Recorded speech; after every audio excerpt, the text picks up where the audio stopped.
नमस्ते बच्चों, एक बार फिर से आपका स्वागत है हमारे इस YouTube चैनल रेडियंस ट्यूटोरियल पर। और आज हम आप लोगों के बीच बिहार बोर्ड का कक्षा 8 का हमारी दुनिया बुक का ये अभ्यास प्रश्न लेके हम आए हैं। संसाधन चैप्टर जो आपका सबसे पहला अध्याय है उसका ये प्रश्न उत्तर है। इसमें जो प्रश्न हैं ये ऑप्शन वाले प्रश्न हैं। इसका क्या उत्तर होगा इसको जानेंगे और इसके बाद हम लोग फिल इन द ब्लैंक्स यानी खाली जगहों को भरने के लिए जो 3 प्रश्न दिए गए हैं उसको इसमें बनाएंगे। वो कैसे कैसे बनेंगे आपको सिर्फ टिक लगा देने से समझ में नहीं आता है, तो सब्जेक्ट को विषय को समझना ज़रूरी होता है। तो हम आज के इस क्लास में इसको विस्तार से समझते हुए चलेंगे कि किस तरह से क्या कुछ होना है।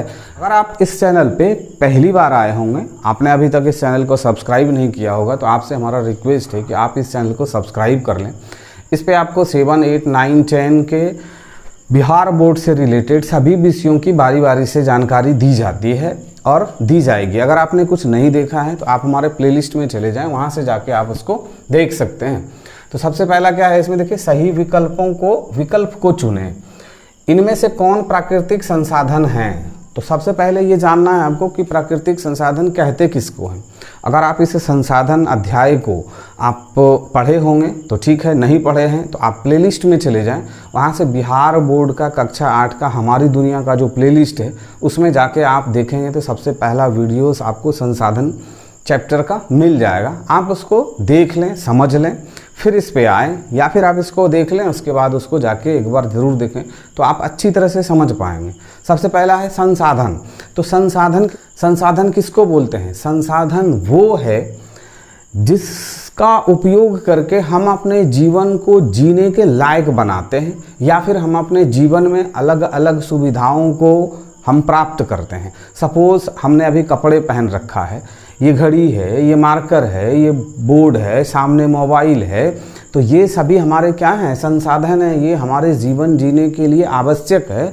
तो इस तरह के जितने भी चीज़ हैं इस धरती पर, आपको जो कुछ भी दिखता है, कार, मोटरसाइकिल, बस, ट्रेन, ट्रक, किताब, कॉपी, पेंसिल, जो कुछ भी है वो सभी क्या है? हमारे संसाधन हैं। उसमें से कहा जा रहा है कि प्राकृतिक संसाधन कौन है? प्राकृतिक मतलब प्रकृति के द्वारा यानी भगवान के द्वारा, ईश्वर के द्वारा, गॉड के द्वारा जो हमको मिला है वो इन चारों में से कौन सा है? तो हमको भगवान के द्वारा क्या मिला है जिसको हमने नहीं बनाया है?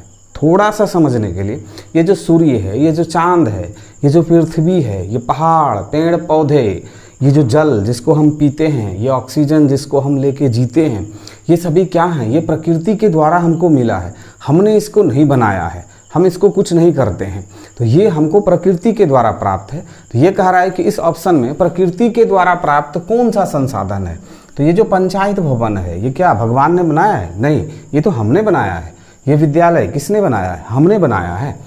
ये भूमि, इसको किसने बनाया है? हमने बनाया है? नहीं, ये भगवान के द्वारा ऑलरेडी हमको मिला है। इस धरती को, इस पृथ्वी को हमने नहीं बनाया है। तो ये हमारा क्या है? प्राकृतिक संसाधन है। मगर ये जो हवाई अड्डा है इसको किसने बनाया? भगवान ने? नहीं, इसको हमने बनाया है। तो जिसको भगवान ने बनाया है वही हमारा क्या है? वो हमारा प्राकृतिक संसाधन है। तो भगवान ने हमको इस 4 ऑप्शन में से ये जो भूमि है ये हमको भगवान के द्वारा प्राप्त है, इसलिए ये प्राकृतिक संसाधन है। अब कह रहा है कि इनमें कौन प्राकृतिक संसाधन नहीं है। इसमें तो था कि प्राकृतिक संसाधन कौन है, इसमें कह रहा है कि इन चारों में से कौन सा प्राकृतिक संसाधन नहीं है। तो ये जो सूर्य है इसको किसने बनाया? हमने बनाया? नहीं, ये तो भगवान के द्वारा है। मिट्टी, इसको किसने बनाया? हमने बनाया? नहीं, ये भगवान के द्वारा हमको मिला है। जल, ये कैसे बना है?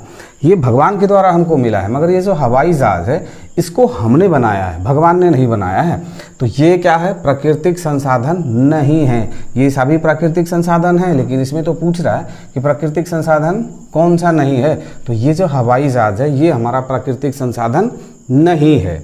अब देखिए, केरल में पाया जाने वाला थोरियम किस प्रकार का संसाधन है?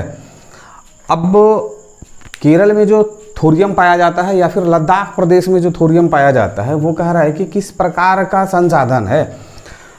पहला यहाँ पे है निजी। संसाधन के अलग अलग प्रकार हैं। आप संसाधन के चैप्टर को जाके प्लेलिस्ट में देखेंगे तो आप समझ जाएंगे। अब इसमें बहुत ज़्यादा विस्तार में जाना जरूरी नहीं है। निजी मतलब खुद का, या फिर नवीकरणीय मतलब जिसका हम फिर से उपयोग कर पाते हैं वैसे संसाधन। तो वो नवीकरणीय कहलाते हैं। संभाव्य संसाधन किसको कहते हैं?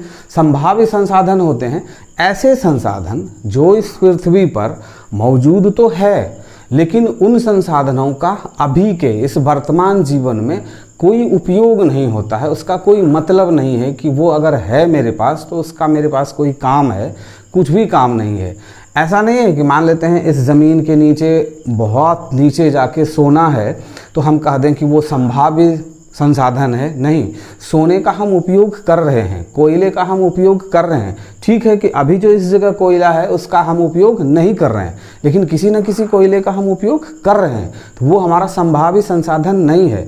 संभाव्य संसाधन ऐसे संसाधन होते हैं जिसका कि हमको अभी तक कोई उपयोग पता नहीं है कि वो क्या चीज़ है, उससे हमको क्या फ़ायदा होना है, ऐसा कुछ भी पता नहीं है। लेकिन विज्ञान को ये भरोसा है कि आने वाले समय में हो सकता है शोध होते होते होते होते ये पता चल जाए कि ये जो थोरियम है इसका कोई उपयोग है, इसको हम यहाँ न यहाँ इस न इस रूप में हम इसका इस्तेमाल कर सकते हैं। तो वो संसाधन हमारे संभाव्य संसाधन कहलाते हैं। जैव संसाधन, जितने भी जीव जंतु पेड़ पौधे हैं वो सभी क्या है, हमारे जैव संसाधन के अंतर्गत आते हैं। तो ये जो थोरियम है ये कैसा संसाधन है? ये एक संभाव्य संसाधन है। क्यों है मैंने आपको एक्सप्लेन कर दिया। अब देखिए, संसाधन निर्माण के लिए क्या आवश्यक है? संसाधनों का जो हम निर्माण करते हैं, मान के चलिए ये जो मार्कर है ये हमारा संसाधन है, ये जो घड़ी है ये हमारा संसाधन है, ये जो कपड़े हैं ये संसाधन है, ये बोर्ड संसाधन है।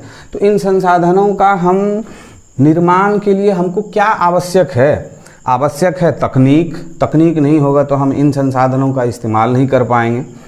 आवश्यकता, इसकी आवश्यकता नहीं होगी तो हम इसको क्यों बनाएंगे? क्या ज़रूरी पड़ता है इसको बनाने का? कोई मतलब नहीं रह जाएगा।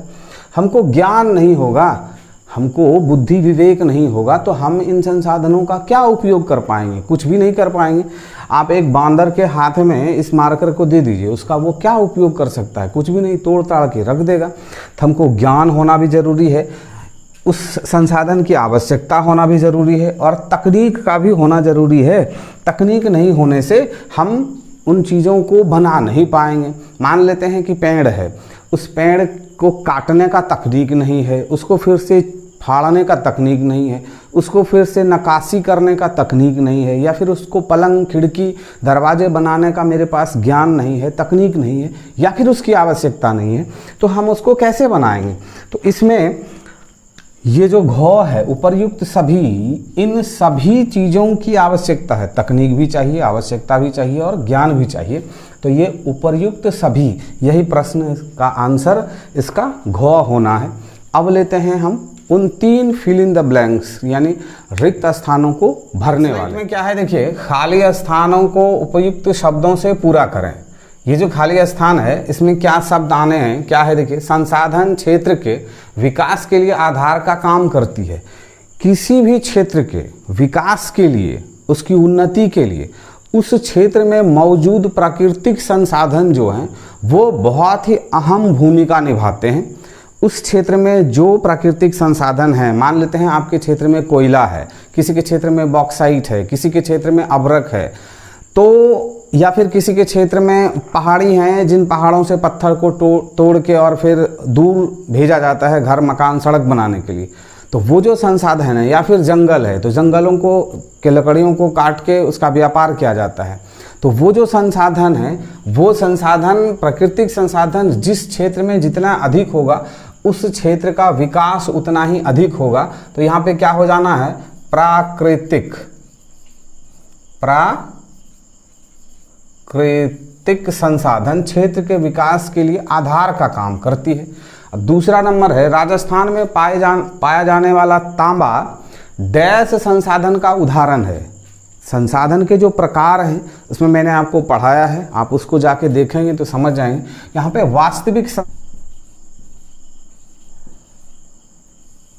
वास्तविक संसाधन है। और लास्ट क्या है? देखिए, तीसरा नंबर में यहाँ पे गैप है यानी खाली स्थान है। एवं शारीरिक क्षमता मानव को संसाधन बनाने के लिए आवश्यक है। यहाँ पे क्या आना है? शारीरिक क्षमता आप में होना चाहिए, तभी तो आप जो है संसाधनों का निर्माण कर पाएंगे। आपको ज्ञान होना चाहिए यानी मानसिक या दिमागी, जो कह लीजिए तो मानसिक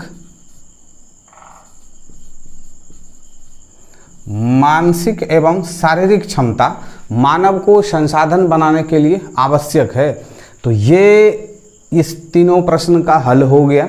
अब आपने देख लिया कि कहाँ पे क्या आया, वास्तविक, मानसिक और प्राकृतिक। तो मुझे उम्मीद है कि आप इस प्रश्न उत्तर को अच्छी तरह से समझ पाए होंगे। इसके बाद वाले प्रश्न जो आएंगे वो 50 शब्द वाले आएंगे और फिर 200 शब्द वाले आएंगे। तो मुझे लगता है 2 वीडियो क्लास होगा। तो आपसे हमारा रिक्वेस्ट है कि अगर आपने इस चैनल को अभी तक सब्सक्राइब नहीं किया है तो आप इसको सब्सक्राइब कर लें, बेल आइकन को ऑल पे क्लिक कर लें, ताकि मैंने जब इसके बाद वाला वीडियो अपलोड करूं तो उसका नोटिफिकेशन आपको चला जाए। तो मिलते हैं हम इसके अगले क्लास में।